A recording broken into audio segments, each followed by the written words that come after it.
Good morning दोस्तों। आज हम देखेंगे हिंदी व्याकरण का महत्वपूर्ण टॉपिक संज्ञा। मैंने पहले ही लिख रखा है दोस्तों। संज्ञा किसके अंतर्गत आता है दोस्तों? तो पद के अंतर्गत संज्ञा आते हैं। पद के भेद कितने होते हैं? तो 5 होते हैं, जिसमें से एक भेद है संज्ञा। अब उस संज्ञा को देखने से पहले मैं पहले आपको पद बता देता हूँ। पद और शब्द किसे कहेंगे? तो शब्द देखते हैं दोस्तों। शब्द और पद। शब्द अर्थात वर्णों के व्यवस्थित समूह, अर्थात वर्ण एवं स्वरों का व्यवस्थित एवं सार्थक समूह क्या कहलाएगा? शब्द कहलाएगा। अर्थात वर्णों ऐसा समूह जो एक सार्थक अर्थ निकलता है उसको हम शब्द कहेंगे। जैसे कि कोई भी शब्द लिख दे, राम र प्लस र, अभी क्या लिख ले? रमन मतलब कुछ निकल रहा है, क्या अर्थ? बिल्कुल समझ नहीं आएगा। अर्थात ऐसा जरूरी नहीं है कि वर्णों का समूह हो, पर ऐसा वर्णों का समूह हो जो सार्थक हो और अनुचित हो। ठीक है, ठीक। तो देखते हैं ऐसा। देखिए, क प्लस ल प्लस म, क्या लिखा जाएगा यहाँ पर?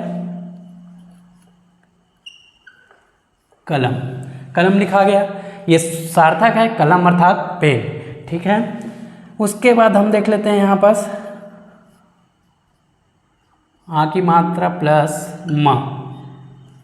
ठीक है, तो यहाँ पर हो जाएगा राम। ठीक है, और भी लिख देते हैं दोस्तों। जैसे कलम लिखा हूँ यहाँ पर, कमल कर देता हूँ, म प्लस ल, कमल। तो ये तीन देखिए, तीनों वर्ण मिले हुए हैं और तीनों सार्थक अर्थ शब्द की उत्पत्ति कर रहे हैं। तो इस तरह से वर्णों का व्यवस्थित एवं सार्थक समूह क्या कहलाएगा? शब्द कहलाएगा। यह हो गया दोस्तों। अब पद किसे कहेंगे? यही अगर सार्थक शब्द उस वाक्य में सही अर्थ प्रकट करे वह क्या कहलाया जाएगा? पद कहलाया जाएगा। तो चलिए देखते हैं। राम आम खाता है। राम आम खाता है। अब मैं बोलूँगा आम खाता है। कौन खाता है? आप पूछेंगे जरूर, परंतु यहाँ पर एक स्पेशल वर्ड है व्यक्तिवाचक, जो राम आम खाता है। अब ये राम शब्द था पहले, अब वाक्य में हमने इसको व्यवस्थित जमा दिया तो क्या कहलाया जाएगा? पद कहलाया जाएगा। ठीक है दोस्तों, पद। आम भी एक अब निश्चित पद कहलाया जाएगा। ठीक है, तो इस तरह से ही व्यवस्थित वाक्यों में व्यवस्थित अगर जमा हुआ है कोई शब्द, वहाँ पर क्या कहलाया जाएगा? वो पद में कन्वर्ट हो जाएगा और इसे ही हम पद कहेंगे। ठीक है दोस्तों, और पद के कितने भेद हैं मैंने पहले ही बताया था, 5, जिसमें से आज हम संज्ञा देखेंगे। तो चलिए दोस्तों, हमने देखा पद और शब्द देख लिए। अब देखेंगे संज्ञा अर्थात इंग्लिश में बोल दिया जाता है नाउन, और ऐसे बोलेंगे तो नाम। संज्ञा की परिभाषा देख लेते हैं दोस्तों। तो संज्ञा किसे कहेंगे? असंधि विच्छेद कर देख लीजिए। समधन ज्ञान अर्थात सम्यक ज्ञान रखने वाला को ही क्या बोलते हैं? हम संज्ञा बोल देते हैं। और इसकी परिभाषा में अगर बोले तो किसी भी वस्तु, व्यक्ति, भाव, गुण का परिचय कराने वाला शब्द ही क्या कहलाएगा? संज्ञा कहलाएगा। तो इस तरह से हो गया दोस्तों संज्ञा। हम बचपन से पढ़ते आ रहे हैं और उसके प्रकार देखते हैं। तो देखिए, कई विद्वान अलग अलग दृष्टिकोण रखते हैं, ठीक है, अपने अनुभव के अनुसार। परंतु हम देखेंगे यहाँ पर 2 प्रकार। जैसे अर्थ के माध्यम से हम देखेंगे तो 5 प्रकार हो गया: व्यक्तिवाचक, जातिवाचक, भाववाचक, समूहवाचक और द्रव्यवाचक। और उसी तरह उत्पत्ति के आधार पर देख लेते हैं तो व्यक्तिवाचक, गणनीय और अगणनीय। जैसे इंग्लिश में भी बोला जाता है, इसी को ही प्रॉपर नाउन बोल दिया जाता है, काउंटेबल और अनकाउंटेबल, ये तीनों बोल दिया जाता है। परंतु इसको छोड़कर हम जैसे देखेंगे पेपर के दृष्टिकोण से, तो यह 5 प्रकार को ही देखेंगे दोस्तों। और इसी में ही कन्वर्ट कुछ कर दिया जाता है, तो मैं आपको बताऊंगा। और कहाँ पर कन्फ्यूज़न होता है, कहाँ पर हम गलती कर बैठते हैं, वो सब मैं बताने वाला हूँ। तो चलिए इसको अभी छोड़ देते हैं उत्पत्ति के आधार पर। ठीक है, मैंने बताया, इंग्लिश में भी बता दिया दोस्तों, उसी वजह से कंफ्यूज नहीं होना। ये उत्पत्ति के आधार पर हो गया।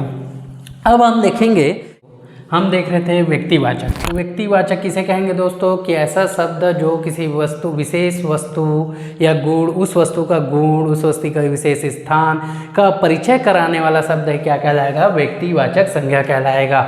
मैंने पहले ही लिख रखा है ताकि समय ज़्यादा ना ले, तो उससे देखिएगा दोस्तों, व्यक्तिवाचक कहने का मतलब स्पेशली नाम होना चाहिए। जैसे गंगा, अब हम नदी बोल दूंगा तो नदी में आप स्पेशली जान नहीं पाएंगे। जैसे कि गंगा बोलूँगा, गंगा नदी, तो ये गंगा हो गया, स्पेशली आप जान जाएंगे उसे। हिमालय पर्वत बोलूँगा तो आप जान पाएंगे क्या? बिल्कुल नहीं। जैसे हिमालय पर्वत बोलूँ तो पर्टिकुलर नाम लेने से या विशेष नाम लेने से हम उसको चिन्हित कर पाएंगे, तो वही चीज़ होता है व्यक्तिवाचक, अर्थात हिमालय। और जैसे सचिन तेंदुलकर खिलाड़ी बोल दूँ तो आप जानेंगे क्या? प्लेयर बोल दूँ? बिल्कुल नहीं। परंतु सचिन एक अपने में विशेषता रखते हैं, तो इस वजह से सचिन ये नाम से आपको जानकारी हो जाएगी। तो ये हो गया व्यक्तिवाचक संज्ञा। उसके बाद देखते हैं दोस्तों जातिवाचक संज्ञा, ऐसा शब्द जो उसके विशेष जाति का बोध कराता हो।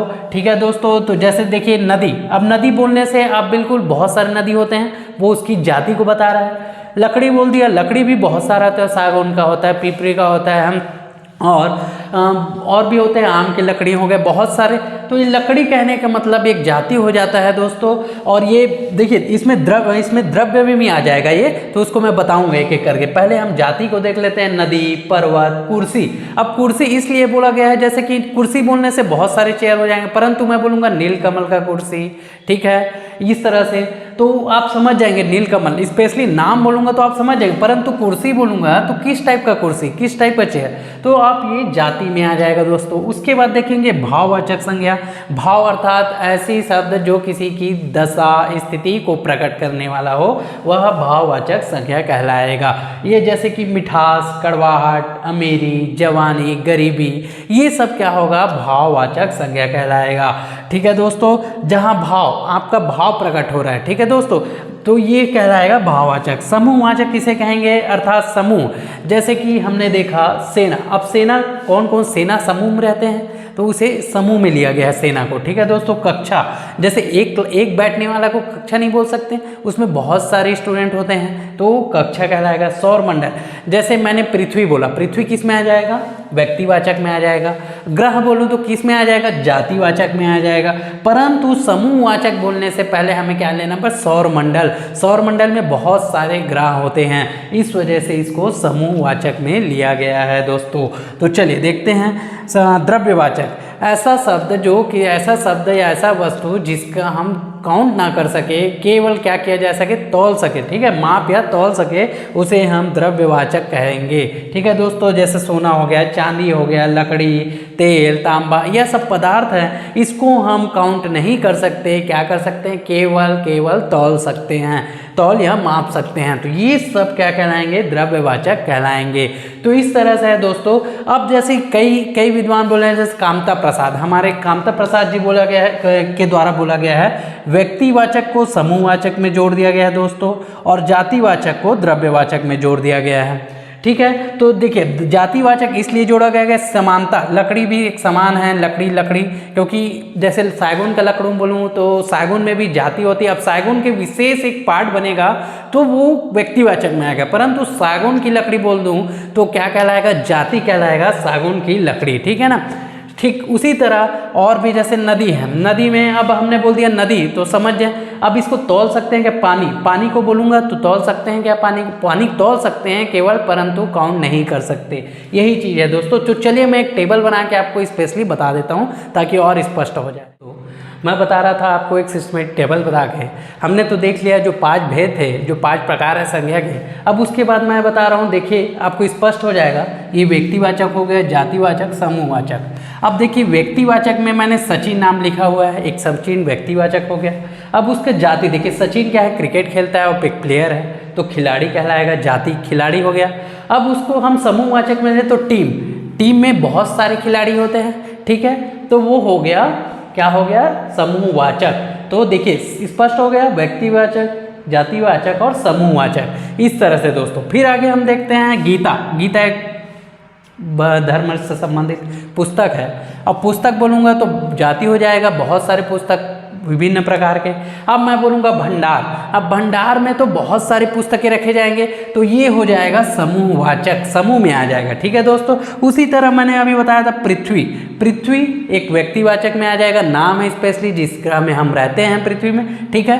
अब जाति, ग्रह, ग्रह एक जाति हो गया, मतलब ग्रह बहुत सारे जैसे ग्रह हैं। ठीक है। अब उस ग्रह के जो समूह को हम क्या बोलते हैं, सौरमंडल, तो उसे समूहवाचक बोल दिया जाएगा दोस्तों। तो इस तरह से मैंने आपको बताने का प्रयास किया दोस्तों। तो प्लीज़ दोस्तों कमेंट करो दोस्तों, और जो भी डाउट हो कमेंट पे आप लिख के बताइए, और यह व्यू ज़्यादा से ज़्यादा लोगों तक पहुँचाइए दोस्तों। दिखना चाहिए, मेरे लाइक दिखना चाहिए, व्यू दिखना चाहिए।